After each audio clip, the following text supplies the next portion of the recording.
Hello everyone, কেমন আছেন সবাই? নীল পাখি কুকিং ওয়ার্ল্ডে আপনাদের সকলকে স্বাগত জানাই। আজ আমি আপনাদের সাথে শেয়ার করব বাচ্চাদের ভীষণ পছন্দের একটা রেসিপি, প্যানকেক রেসিপি। তো চলুন শুরু করা যাক। তো প্রথমেই আমি একটা বলে নিয়ে নিচ্ছি 3টে ডিম। ডিমগুলি কিন্তু ফ্রিজ থেকে বার করেই দেওয়া যাবে না, রুম টেম্পারেচারে এনে তারপর কিন্তু এই কেকের জন্যে ব্যবহার করতে হবে। এবার আমি দিয়ে দিচ্ছি হাফ কাপ মতো চিনি। চিনিটা কিন্তু একটু পরিমাণে ঠিকঠাক দিলে কেকটা খেতে বেশি ভালো হয়। একটু মিষ্টি মিষ্টি হলে কিন্তু বাচ্চারা বেশি পছন্দ করে। এবার আমি এই চিনি আর ডিম বেশ ভালোভাবে নেড়ে চেড়ে মিশিয়ে নিলাম। যতক্ষণ না চিনিটা গুলে যাচ্ছে ততক্ষণ কিন্তু আমি নাড়তেই থাকলাম। তো নেড়ে চেড়ে দেখুন একটা আমি বেশ ভালো ব্যাটার করে নিয়েছি। এখন আমি এর মধ্যে দিয়ে দিচ্ছি 1 কাপ মতো দুধ। তো এখানে আমি প্যাকেট দুধ নিয়েছি, আপনারা চাইলে গরুর দুধও ব্যবহার করতে পারেন। এখন এই দুধটাকে এই ডিম আর চিনির ব্যাটারের সাথে বেশ ভালোভাবে মিশিয়ে নিচ্ছি। তো দেখুন বেশ ভালোভাবে মেশানো হয়ে গেছে।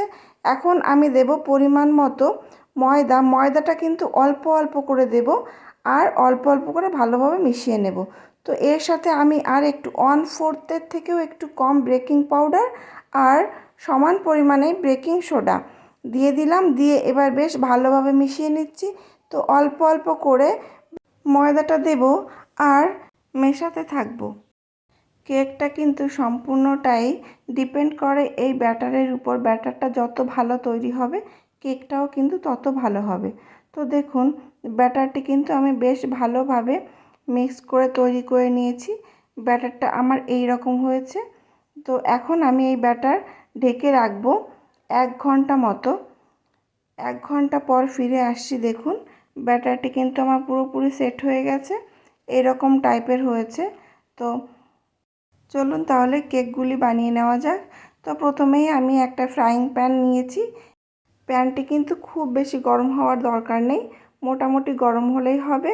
তো তারপর আমি একটা গোল চামচে করে ব্যাটারটি দিয়ে দিলাম প্যানের উপরে। তো দিয়ে এখন ঢেকে দেব। ঢেকে দিয়ে 3-4 মিনিট রাখলেই কিন্তু কেক রেডি। তবে এই সময় কিন্তু গ্যাসের ফ্লেমটা একেবারেই লোতে থাকবে। পুরো কেক কিন্তু গ্যাসের ফ্লেম লো রেখেই করতে হবে। গ্যাসের ফ্লেম কোনো রকম বাড়ালে কিন্তু হবে না। তো দেখুন হয়ে গেল একটা কেক, বেশ ভালো ফুলেও উঠেছে এবং অসংখ্য ছিদ্র হয়েছে। তো আমি আর একটা কেক দিয়ে দিলাম। তো আবারও ঢেকে দিলাম। সেম একইভাবে আমি সমস্ত কেকগুলো করে নেব। তো দেখুন খুব একটা সময় কিন্তু লাগে না এই প্যানকেক বানাতে, খেতে কিন্তু খুব ভালো হয়। এভাবে প্যানকেক বানিয়ে কিন্তু বাচ্চাদের টিফিনেও দেওয়া যেতে পারে, তাহলে ওরা ভীষণ খুশি হবে। তো ভিডিওটি আপনাদের কেমন লাগলো অবশ্যই জানাবেন। বাড়িতে একবার অন্তত ট্রাই করার অনুরোধ রইল। ভালো লাগলে একটা লাইক করবেন, বন্ধুদের সাথে শেয়ার করবেন আর সাবস্ক্রাইব করে আমার চ্যানেলের পাশে থাকবেন। আর হ্যাঁ, ভিডিওটি কেমন লাগলো অবশ্যই কিন্তু কমেন্ট বক্সে জানিয়ে দেবেন। সকলে সুস্থ থাকবেন, সাবধানে থাকবেন।